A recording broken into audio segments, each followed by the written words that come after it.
আসসালামু আলাইকুম আমার প্রিয় দর্শক বন্ধুরা, যে যেখান থেকে ভিডিওটি দেখছেন মনোযোগের সহিত ভিডিওটি দেখার অনুরোধ রইল। আপনাদের সকলের সুপরিচিত মাহিয়া মাহিকে নিয়ে কয়েকটি কথা বলবো। তার আগে আপনাদের কাছে একটি ছোট্ট রিকোয়েস্ট হলো, আপনারা যে যেখান থেকে দেখছেন ভিডিওটি একটা একটা করে শেয়ার করে মাহিয়া মাহির কাছে পৌঁছে দিবেন। আপনারা সবাই চিনেন উনি একজন মুসলিম ঘরের মেয়ে বলে। দেখুন, আজকে অনেক রুস্টাররা মাহিয়া মাহিকে নিয়ে অনেক রুস্ট করেছেন। তা কিসের জন্য করেছেন তা একবার ভেবে দেখুন আপনারা।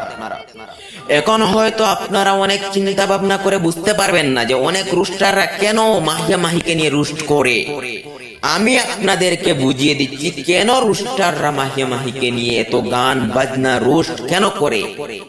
আসলে তো মাহিয়া মাহি একজন মুসলিম ঘরের মেয়ে, আর আপনারা সকলেই জানেন যে একজন মুসলিম ঘরের মেয়ের কতটুকু পর্দা করা ফরজ। আজকে যদি মাহিয়া মাহির কাছে যদি এই পর্দাগুলো থাকতো তাহলে রুস্টাররা কখনো মাহিয়া মাহিকে নিয়ে রুস্ট করতো না। আজকে যে মাহিয়া মাহি আমাদের সামনে এমপি ভোটে জয়ী হতে চায়, সেই মাহিয়া মাহিকে আমি বলতে চাই, আগে তুমি আল্লাহর কাছে জয়ী হও, তারপরে এসে এমপি ভোট খেলাও আর আমাদের সামনে জয়ী হও। যাকে এতদিন ফেসবুক, ইউটিউব, টিভি চ্যানেলে দেখা যাচ্ছে, তাকে আজকে দেখলাম যে মাথার মধ্যে কাপড় দিয়ে সামান্য এমপি বুট খেলার জন্য মাঠে নেমে আসছে। উনি তো আল্লাহর জন্য নামে আসেনি, উনি একমাত্র লোভের জন্য নামে এসেছে মাথার কাপড় দিয়ে। যদি ইজ্জতি বনতে হয় তাহলে প্রথমে পর্দাশীল হতে হয়, আর মেয়েরার সবচেয়ে বড় হলো পর্দা করা। তাই জনগণের কাছে ভোট ভিক্ষা আছে, এই কথাই ভিক্ষা চাও যে আজ থেকে আমি আর পর্দা করা ছাড়বো না, আমি পর্দাশীল হয়ে যাব। সবার সামনে এসে এই কথাই চাও যে আমি পর্দা করা ছাড়বো না।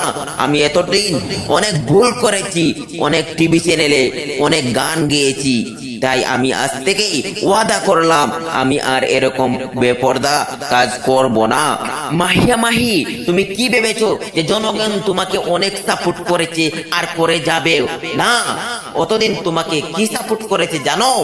অতদিন যুবকরা তোমাকে এই সাপোর্ট করেছে যে তোমার কাশ খাইছে, তোমাকে নিয়ে অনেক কাশ খেয়েছে, অনেক তোমাকে ভালোবাসেছে। কিসের জন্য?